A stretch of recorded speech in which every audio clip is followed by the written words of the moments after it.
আজকে আমি আপনাদেরকে ঘুরে দেখাবো আমাদের গোসাইহাট থানার নদীর পাড়ের অসম্ভব সৌন্দর্য কিছু ভিউ এবং গ্রামের অসম্ভব সুন্দর সুন্দর কিছু সংখ্যক ভিউ, যেগুলো দেখলে সত্যি মন কেড়ে নিয়ে যায়। আসসালামু আলাইকুম এভরিওয়ান। তো আশা করি সকলে অনেক অনেক ভালো আছেন। তো আমিও আলহামদুলিল্লাহ আপনাদের দোয়ায় অনেক অনেক ভালো আছি। তো আজকে আমরা ঘুরে দেখবো আমাদের গ্রাম কতটা সুন্দর হয়। কাদা মাখা উঁচু নিচু গ্রামের এই রাস্তাগুলো দিয়ে চলাচল করে থাকে গ্রামের মানুষজন, যেটা এতটাই খারাপ একটু ভুলে হয়ে যেতে পারে অনেক বড় দুর্ঘটনা। কিছু দূর সামনে এগোতেই দেখতে পেলাম শুকনো পাকা লাল মরিচ। এগুলোকে মাঠে রোদ্রে দেওয়া হয়েছে যাতে করে পরবর্তী সময় শুকালে বিক্রির জন্য প্রস্তুত করা হয়। এদিকে দেখতে পেলাম একজন চাচি আম্মা, তিনি কিনা এই মরিচগুলোকে খুব যত্ন সহকারে পরিষ্কার করতেছে। আর গ্রামের এই ছোট্ট টিনের ঘর এবং এই চাপকলগুলো দেখলে মনে পড়ে যায় আমাদের সেই সোনালী শৈশবের কথা। কিছু দূর সামনে এগোতে আমরা চলে আসলাম নদীর পাড়ে, যেখানে কিনা রয়েছে একটি মাছের আড়ত এবং রয়েছে প্রচুর পরিমাণে পাখির আনাগোনা। পাড়ে ভিড়িয়ে রাখা নৌকাগুলোকে প্রস্তুত করা হচ্ছে মাছ ধরতে যাওয়ার জন্য।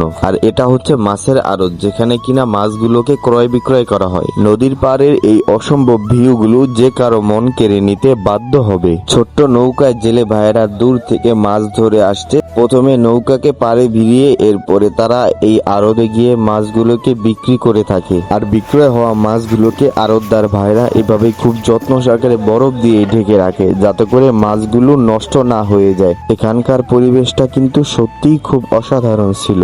আপনি যদি নদীর পাড়ে আসেন তাহলে একটা জিনিস সবচাইতে বেশি যেটা দেখতে পারবেন সেটা হলো এই মরা নারিকেল গাছগুলো এবং এই জীবিত নারিকেল গাছগুলো, যেগুলো সত্যিই খুব সুন্দর। এই পতাকাগুলো হচ্ছে আরদের নিশানা। গাছটা মরে যাওয়ার পরেও কত সুন্দর দাঁড়িয়ে আছে। প্রকৃতির এক অপরূপ সৌন্দর্য, সত্যি অসাধারণ। তো আজকের ভিডিওটা এই পর্যন্তই। ভিডিওটা কেমন হয়েছে সবাই অবশ্যই জানাবেন, আর সবাই অবশ্যই ফলো দিয়ে পাশে থাকবেন। ধন্যবাদ।